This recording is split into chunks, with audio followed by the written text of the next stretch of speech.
भारत पर मंडरा रहा है एक ऐसा आर्थिक महासंकट जिसकी आहट सुनाई नहीं दे रही, लेकिन असर लाखों जिंदगियों पर हो चुका है। क्या देश में सबप्राइम लोन का बुलबुला फूटने वाला है? और क्या हम दोहराने जा रहे हैं 2008 जैसी भयानक कहानी? नमस्कार दोस्तों, आप देख रहे हैं आपका अपना चैनल, और आज हम लेकर आए हैं एक ऐसी रिपोर्ट जो रूह कंपा देगी। देश की आर्थिक जड़ें हिल सकती है, क्योंकि सामने आई है एक डरावनी हकीकत। 68% भारतीय ऐसे कर्ज में डूब चुके हैं जिसे चुकाना अब उनके बस में नहीं है। और अगर यही हालात रहे तो जल्द ही देश को एक माइक्रो फाइनेंस क्राइसिस का सामना करना पड़ सकता है। ब्लूमबर्ग की रिपोर्ट के मुताबिक भारत में सबप्राइम लोन यानी ऐसे कर्ज जो उन लोगों को दिए जाते हैं जिनकी क्रेडिट हिस्ट्री कमजोर होती है, इनका बुलबुला अब खतरनाक हद तक फैल चुका है। अब जरा ये आंकड़ा सुनिए।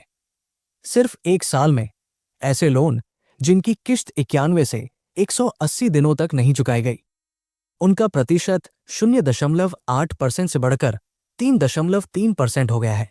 मतलब लाखों लोग लोन के जाल में फंस चुके हैं। कई परिवारों ने बच्चों को स्कूल से निकालना शुरू कर दिया है, क्योंकि ईएमआई भरना अब नामुमकिन हो रहा है। अब आप सोच रहे होंगे, क्या ये वही संकट है जैसा अमेरिका में 2008 में हुआ था? तो जवाब है नहीं, लेकिन हाँ, असर वैसा ही हो सकता है। अमेरिका में जहां हाउसिंग मार्केट गिरा था, भारत में ये खतरा माइक्रो फाइनेंस सेक्टर से उठ रहा है, जहां छोटे छोटे व्यापारियों, असंगठित कामगारों और गांव के लोगों को छोटे लोन दिए जा रहे हैं। और अब वही लोन उनकी जिंदगी पर भारी पड़ रहे हैं। समूह लोन सिस्टम भी अब टूट चुका है।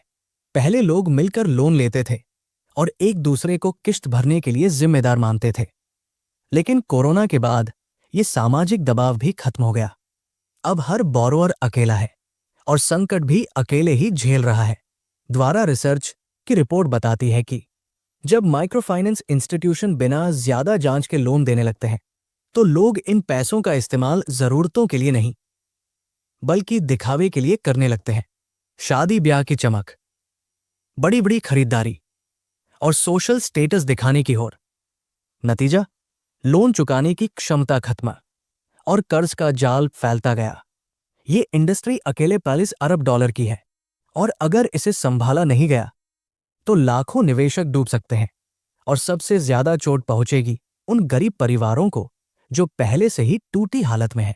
2022 में आरबीआई ने नियमों में बदलाव किया, जैसे लोन सीमा हटाना, ब्याज दरों को मुक्त करना और 2 से ज्यादा लोन की लिमिट को भी खत्म कर देना।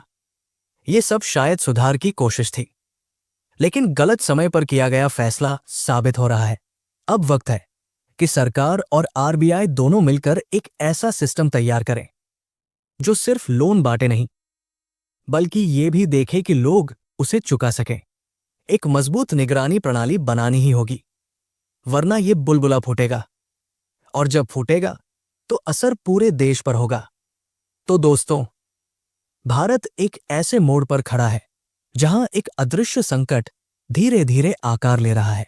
आप क्या सोचते हैं? क्या माइक्रो फाइनेंस बुलबुला फटने वाला है? क्या आरबीआई को और सख्ती करनी चाहिए? अपने विचार हमें कमेंट में जरूर बताइए। अगर आपको ये रिपोर्ट जानकारीपूर्ण लगी हो तो वीडियो को लाइक, शेयर और सब्सक्राइब जरूर करें। हम फिर मिलेंगे एक नए शॉकिंग सच के साथ।